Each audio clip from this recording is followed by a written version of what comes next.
Meu amigão, olá minha amigona do laccursos.com.br, eu sou Rodrigo Belmonte e a gente vai dar checkmate na 8112. Essa é a última aula do 8112, a gente vai falar só sobre as disposições gerais e finais da Lei 8112. Na aula passada a gente verificou Seguridade Social, na aula anterior procedimento disciplinar, anterior regime e assim vai, né?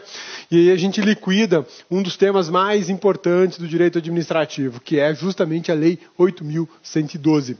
Disposições gerais e finais da 8112 são algumas coisas bacanas sobre a 8112 e sobre o servidor público. Por exemplo, Dia do Servidor Público será comemorado a 28 de outubro, ou seja, todo dia 28 de outubro é feriado para o servidor público, né? O servidor público tem um dia só para ele, que é o dia do servidor público. Assim como o trabalhador da iniciativa privada tem um dia do trabalho, que é dia 1º de maio, o servidor público tem aqui o dia 28 de outubro, previsto na Lei 8.112. E essa data ela é utilizada na legislação estadual e municipal, repetindo aí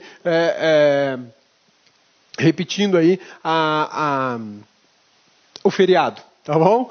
Poderão ser instituídos incentivos funcionais, além daqueles já previstos nos respectivos planos de carreira. Isso é muito questionável dentro da administração pública. Benefícios, prêmios, enfim, incentivos que não estejam dentro da estrutura da remuneração. Vencimento e remuneração. Tá lembrado a diferença? Tem que lembrar, hein? Isso aí cai em prova. E aqui a 8.112 diz o seguinte, que é possível instituir prêmios pela apresentação de ideias, inventos ou trabalhos que favoreçam o aumento de produtividade e a redução dos custos operacionais. Concessão de medalhas, diplomas de honra ao mérito, condecoração e elogio. Olha que bacana isso. Dentro do MPU, onde o cabeça trabalha, lá já existe isso, sim. Existe incentivo aqui para a produção técnica, exatamente. O servidor pode desenvolver algum trabalho na área jurídica, na área de administração pública, e ele recebe uma espécie de incentivo financeiro para desenvolver aquela atividade. Nem todos os cargos têm, porque a igualdade não imperou ali, né? Só para os analistas, os técnicos não recebem esse tipo de incentivo, o que é uma monstruosidade. Mas, enfim, o que importa é que a 8.112 prevê, e é possível, sim, instituir prêmios, por exemplo, pela apresentação de ideias. Isso é muito bacana, né? O servidor pode ir lá apresentar ideia para melhorar o fluxo de trabalho, para melhorar o gasto da administração, enfim. São coisas que só quem está com a mão na massa pode contribuir. Quem está olhando de fora dificilmente vai ter uma ideia tão útil, tão concreta quanto essas que o servidor pode dar, né? Os prazos previstos na Lei 8.112, a gente viu inúmeros prazos, um monte de prazo, né? Prazo de licença, prazo de afastamento, prazo de processo administrativo, prazo de afastamento preventivo, enfim, um monte de prazos. E como é que contam-se esses prazos? A Lei 8.112 esclarece de forma muito precisa. Contam-se em dias corridos. Exclui-se o dia do começo e inclui-se o dia final. Então, se um prazo vai começar na terça-feira, foi publicado hoje. E segunda-feira, foi publicado hoje, segunda-feira.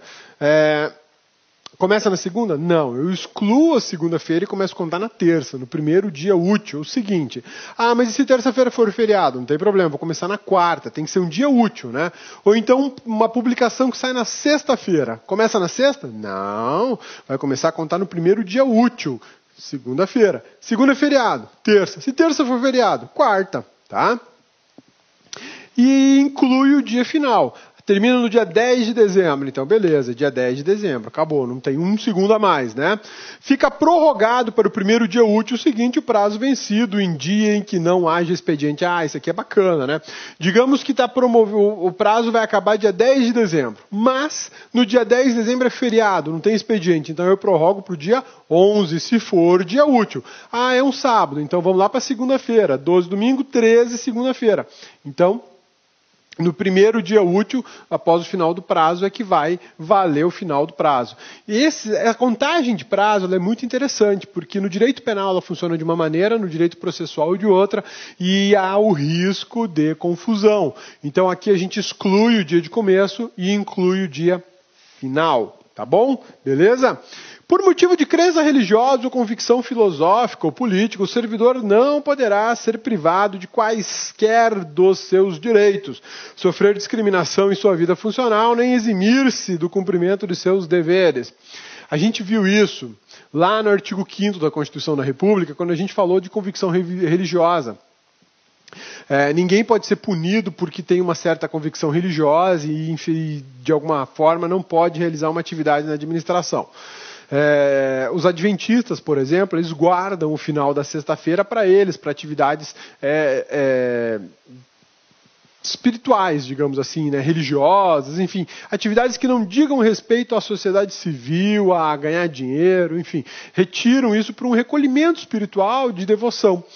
E muitas vezes eles não podem trabalhar na sexta-feira à tarde, nem no sábado pela manhã. Então, um servidor que se enquadre nessa circunstância, ele não pode ser punido ou discriminado porque ele não vai trabalhar nas sextas-feiras à tarde. Pelo contrário.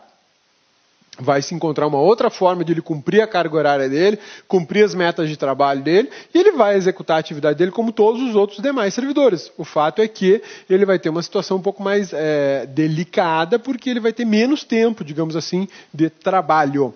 Belezinha? Sussa, tranquilos, isso aqui é muito importante a gente saber, porque essa regra, apesar de estar prevista na 8.112, a base dela está aqui, artigo 5º, inciso 8 da Constituição Federal. E olha só o texto da Constituição Federal como é muito parecido, senão igual, né? Ninguém será privado de direitos por motivo de crença religiosa, convicção filosófica ou política. Foi mais além do que o texto da 8.112, porque lá fala só convicção religiosa, olha lá. Por motivo de crença religiosa ou convicção... não, fala a mesma coisa. Religiosa, convicção filosófica ou política. Mesmo texto, né?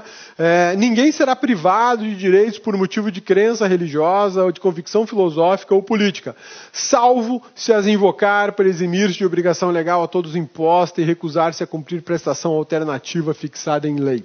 Então, um servidor público que, por alguma razão filosófica, política ou religiosa, não queira, de alguma maneira, realizar alguma das atividades previstas na administração pública, ele pode até se eximir disso, mas ele não vai ficar totalmente livre, ele vai ter que compensar de alguma maneira, vai ter que realizar essa atividade em outro horário, ou uma outra atividade que não tenha interferência com as suas convicções.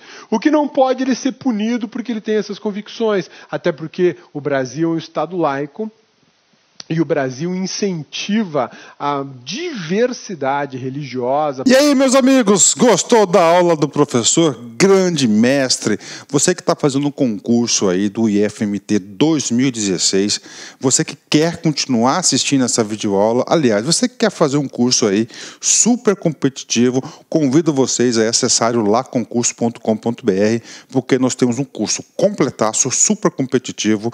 Nós aqui do LAC estamos dando uma atenção super especial a esse certame. Por quê?